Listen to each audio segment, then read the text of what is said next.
आइए देखते हैं, मजा आएगा। अभी मजा आएगा ना भिड़ो। जब आज आप चुप्पी को अपनी स्ट्रेंथ बनाते हो तो आपकी स्ट्रेंथ नहीं है, बिकॉज भड़वों का जमाना है। सतीश जी, ये नेतन्याहू पर जो बवाल चल रहा है आपने भी देखा होगा। आपका असेसमेंट, आपकी रीडिंग कहां है? नेतन्याहू छुप गए हैं, घायल हैं या फिर मारे गए? ये तो फिर वही ज्योतिष शास्त्र करना पड़ेगा। हम कैसे बता दे भाई? जो ईरान वाले हैं वो गुफा से, गांव से, इधर से कौन कौन से ये चक्कर छोड़ दे रहे हैं, पता तो चल नहीं रहा है ना। अमेरिका को पता चल रहा है ना। कितना मारोगे भाई? मार मार के तो बात सही है कि भूसा भर दिया है। आप ना, नहीं सतीश जी, नहीं एक सेकंड। आप भारत और ईरान के रिश्तों को आप ट्रांजैक्शनल बता रहे हैं। ट्रांजैक्शनल है आप ये कह रहे हैं, मतलब इसमें कहां कोई शक है? देखिए, ईरान कोई अपने आप में मुल्क नहीं है भाई, है ना भाई। वो नेटो से समर्थन मांगा, सब भाग गए। अगर दवा दिया गया है तो अच्छा है ना। अब तो अगर दवा देते तो शायद लरजानी और सुलेमानी और ये सब कोई बची हो जाता। बहुत लेट दे रहे हैं, बहुत लेट दे रहे हैं। दवा अच्छा जो है, दे या न दे, लेकिन वो ट्रम्प को अच्छा दवा मिल गया। A few moments later. मालिक वो देखो, वो देखो। कुछ दिन पहले विशंबर जी, आप भारत की विदेश नीति पर तीखे सवाल उठा रहे थे। आप कह रहे थे ईरान को छोड़ दिया, यूएस इजराइल के पक्ष में झुक गए, ब्लंडर है। आज मैं जब ये तस्वीरें देखता हूं कि हिंदुस्तान अपने जहाज वहां स्ट्रेट ऑफ हॉर्मुज से निकाल रहा है हर दिन, हम ईरान को मेडिकल सप्लाईज भेज रहे हैं, ईरान शुक्रिया कर रहा है हमारा, तो आखिरकार हम ये क्यों ना मान ले कि हमारी विदेश नीति विशंबर जी सही साबित हो गई? देखिए, मैंने ऐसा भी नहीं कहा था कि बड़ी गलत है। मैंने कहा था कोई भी विदेश नीति आज के दिन जो इनएक्टिव है, जो क्वाइट है, जो चुप है, उसके डबल अर्थ लगते हैं।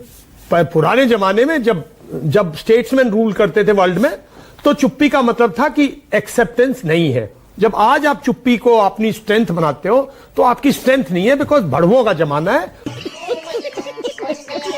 और वो बोलते हैं कि चुप्पी का मतलब है कि सब हमारे साथ है। ये शब्द शायद थोड़ा, सॉरी, ये मतलब आज के दिन, मतलब जो लीडरशिप है वो बहुत वोकल है, वो बहुत बड़ बोले। सॉरी, अब मतलब मैं हिंदी मेरी जी चलिए, मैं माफी चाहूंगा जी के लिए। तो वो इस चीज को कमजोरी समझते हैं।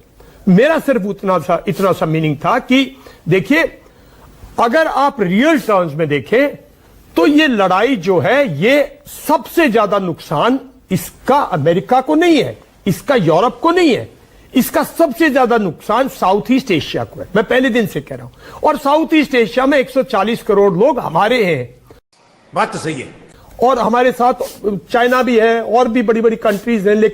लेकिन इस लड़ाई को जब स्टार्ट होने से पहले इसके बादल सबको दिख रहे थे। जनवरी में लग रहा था, बिल्डअप हो रहा था। हम लोग इतनी बड़ी जब सेनाएं मूव करती हैं तो फौजी आदमी तो यही देखता ना कि ये मोबिलाइजेशन किसके लिए है। क्या खाली इधर इतना मोबिलाइजेशन? क्या आप देर आए दुरुस्त आए कह रहे हैं क्या सरकार? नहीं, ऐसा देखिए, बात सुनिए। जो छोटी चीजें है ना, देखिए ये बहुत ही मैं डिप्लोमेट शायद ज्यादा जानते होंगे। मेरा मानना ये, मेडिसिन देना और एक अपने उनको वहां से निकालना, ये बड़ी इंटरनेशनल लेवल पे। ईरान से आपकी कोई दुश्मनी थोड़ी है जो मना करेगा। यही नहीं, अभी और सुनिए। अगर आप अप्रोच करेंगे तो करेगा, लेकिन रेसिप्रोसिटी है ये ऐसा नहीं है कि हम अमेरिका को छोड़ के ईरान के साथ आ गए, ईरान के साथ हो गए। वो लड़ाई का ऐसा कोई हमारा वो नहीं है। हम न्यूट्रल थे और हम आपकी भाषा और आपके शब्दों से विशंबर जी, आज मुझे समझ में आ रहा है कि आपने भी आखिरकार मान ही लिया कि हिंदुस्तान न्यूट्रल है।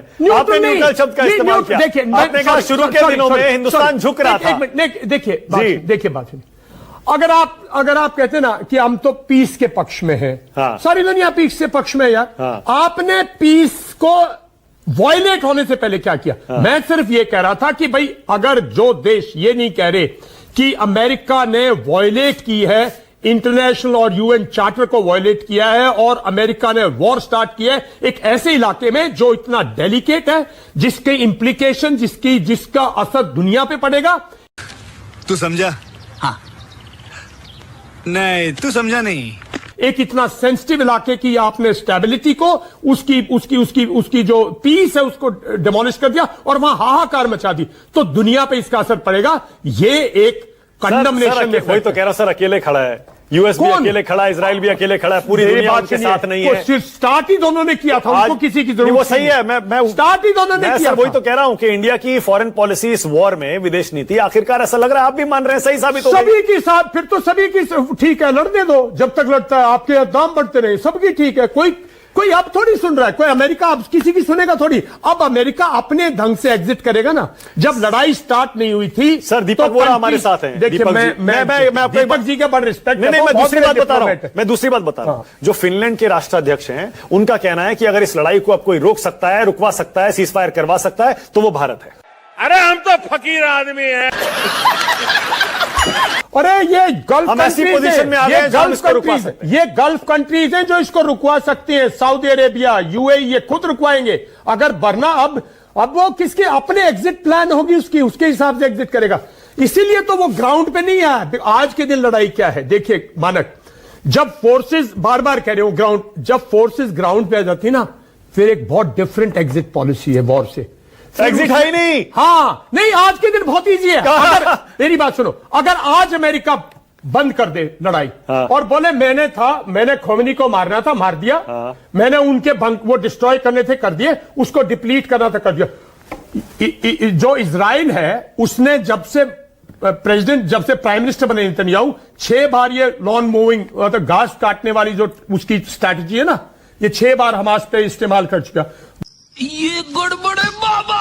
10 दिन पीटो, वापस आ जाओ। इन्होंने जून में किया था 10 अब ट्रंप के लिए वो रास्ता मुझे लगता नहीं है सर खुला है यहां से। नहीं खुला। अगर वो वॉर में विक्ट्री डिक्लेयर करके अगर आप वापस जाएंगे तो सबको पता है कि वो हार के जाएंगे वापस। ये उल्टे पांव वापस जाएंगे। आज मैं तभी तो कह रहा हूं, आज की लीडरशिप ऐसी है, ये कहेगा मैं जीत गया, वो कहेगा मैं जीत गया। ठीक है, खैर जी बिल्कुल, वॉर में ऐसा होता भी है। विशंबर जी, दूसरा मैं चाह रहा हूं कि आपको क्या समझ में आ रहा है आपकी जानकारी के मुताबिक, क्या नेतन्याहू जिंदा है? बिल्कुल साहब, अगर देखिए डेमोक्रेटिक कंट्री है, इतना तो नहीं छुपाएंगे।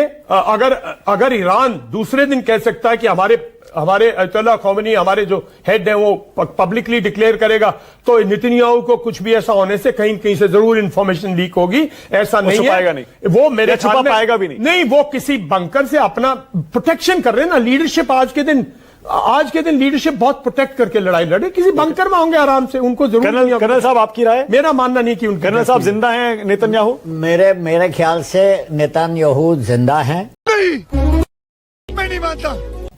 और इसका सबसे बड़ा जो एक मैनिफेस्टेशन है, उदाहरण ये है कि अमेरिका के बरखिलाफ और इजराइल के बरखिलाफ इतने धुरंधर खड़े हो गए हैं, कहीं न कहीं से उनको ये जानकारी मिल जाती। झूठ बोल रहा है।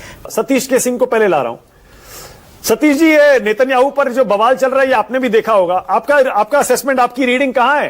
नेतन्याहू छुप गए हैं, घायल हैं, या फिर मारे गए? ये तो फिर वही ज्योतिष शास्त्र करना पड़ेगा। हम कैसे बता दे भाई? गजब बेइज्जती है। कैसे बता दे? हाँ, लेकिन वो छुप छुप के रह रहे हैं, ये तो पूरे दुनिया को पता चल रहा है। वो तो खुला खेल फर्रुखाबादी छाती तान के बम मारने वाला इंसान था, लेकिन वो कहां है? कभी कॉफी पी रहा है, कभी 6 उंगली में आ रहा है। ये तो ट्रंप को जो कंबल उड़ा दिया है ना पूरी दुनिया ने, इसमें हो सकता है भारत भी शामिल हो। और कंबल जब सर पे उड़ा दिया, उसे पूछ रहा है पूरा दुनिया कि ये बताओ नेतन्याहू कहां है, और उस बेचारे को सूझ नहीं रहा। तो 52 साल के डिप्लोमेसी में रहे हैं हमारे वोरा साहब, ये भी थोड़ा बता दे, हम लोग को थोड़ा ज्ञान हो जाएगा कि जो ये देसी बुद्धि से ईरान जो लड़ाई लड़ रहा है, हम लोग सुदर्शन चक्र का नाम सुनते थे। यही नहीं, अभी और सुनिए। अभी भी पढ़ते हैं कि बहुत सालों हजारों साल पहले सुदर्शन चक्र चलता था। जो ये ईरान वाले हैं, वो गुफा से, गांव से, किधर से, कौन कौन से ये चक्र छोड़ दे रहे हैं, पता तो चल नहीं रहा है ना। अमेरिका को पता चल रहा है ना। कितना मारोगे भाई? मार मार के तो बात सही है कि भूसा भर दिया है, लेकिन उस भूसे में से एक निकल जाता है चक्र। तो मोटी बात यह, मैंने आपके शो पर एक दिन कहा था 2 बातें, वो आज मैं लाना चाहूंगा कि मैंने कहा ये एआई वार है। क्या कहना क्या चाह रहे हैं भाई आप? हाँ, अमेरिका इजराइल वार भी हो सकता है। नेतन्याहू ने टोपी शायद लगता है ट्रंप को पहना दी, एक इस्तीफा हो गया इस नाम पे कल अमेरिका में, आपने देखा हो। हाँ। तो मेरा ये माइंड में आता था कि अरे तो इजराइल वालों ने इसको फंसा दिया, ये बेवकूफ आदमी को। और दूसरा, मैंने एक और बात, चूंकि ये मौका है बोलने का, तो ये भी बता दूं कि भाई ये आप भी कहते हैं कि इतना जहाज आ गया, उतना जहाज आ गया। बीजेपी वाला एक आया था आपके यहां, बोल के गया था कि 48 से 72 घंटे में सारे जहाज जो फंसे हुए आ जाएंगे। कुछ बढ़ोतरी हुई तो बता देना। वाह क्या सीन है। अब तो यहाँ सीएन ये क्या कहते हैं एलपीजी की अब बात नहीं हो रही है। बोरा साहब को भी बता दीजिए कि कुछ ऐसे कूटनीति लगाए कि बाहर से पीएनजी वाला आए तो ज्यादा अच्छा है। अब कहा गया है राज्यों को कि भाई पीएनजी के लिए आपको एक्स्ट्रा क्या कहते हैं क्या देंगे एलपीजी देंगे। तो ये हो गया, वहां से आ गए। हमको लगता है जो आया नहीं ना इसमें ये हो गया। सतीश जी मान लीजिए ना, अगर ये जो दवाई का जो डिलीट आपने कराया है, जो दवाई का डिलीट है, तो इतना सा दवाई गया है तो 2-3 जहाज उधर से छूट के आ गए हैं, उसके बदले यही चल रहा है। आप ना नहीं सतीश जी नहीं, एक सेकंड। आप भारत और ईरान के रिश्तों को आप ट्रांजैक्शनल बता रहे हैं। ट्रांजैक्शनल है, आप ये कह रहे हैं मतलब इसमें कहा कोई शक है। देखिए ईरान कोई अपने आप में मुल्क नहीं है भाई, है ना भाई। वो नेटो से समर्थन मांगा, सब भाग गए भाग गए ना। तो आपको क्या लग रहा है ईरान बिल्कुल अकेला वहां लड़ रहा है क्या? ना, रूस और चीन सपोर्ट कर रहे हैं, हमारे पास रोज रिपोर्ट्स आती है। रशिया और चाइना सपोर्ट कर रहे हैं, सैटेलाइट इमेजरी दे रहे हैं, इंटेलिजेंस दे रहे हैं, और कुछ तो रिपोर्ट्स ये भी कहती हैं कि शायद मिलिट्री वॉरफेयर भी दे रहे हैं। चाइना और रूस आपको म्यांमार और बांग्लादेश लगते हैं क्या? ऐसा तो नहीं है ना। तो कुछ तो परत दर परत है। सही पकड़े हैं। अब पता नहीं लेयर्स में लड़ाई हो रही है। सब लोग मना रहे हैं कि ये ट्रंप का जो है ना ट्राई थोड़ा और खिंच जाए ऊपर। अच्छा सतीश जी, अब देखिए आप भी लगातार कहते थे ना ट्रंप इतना बोलता है इंडिया को, ट्रंप इतना बोलता है, भारत की तरफ से कोई कुछ क्यों नहीं बोलता। आपको नहीं लगता आज ईरान को ये मेडिकल सप्लाईज देके एक तरह से इंडिया ने यूएस को भी आईना दिखा दिया कि हमारे सिविलाइजेशनल रिलेशंस हैं, हम नहीं पीछे हटेंगे? नहीं, अगर दवा दिया गया है तो अच्छा है, है ना। अब तो अगर दवा देते तो शायद लरजानी और सुलेमानी और ये सब कोई बची हो जाता। बहुत लेट दे रहे हैं, बहुत लेट दे रहे हैं। दवा अच्छा जो है दे या ना दे, लेकिन वो ट्रंप को अच्छा दवा मिल गया है। शाबाश।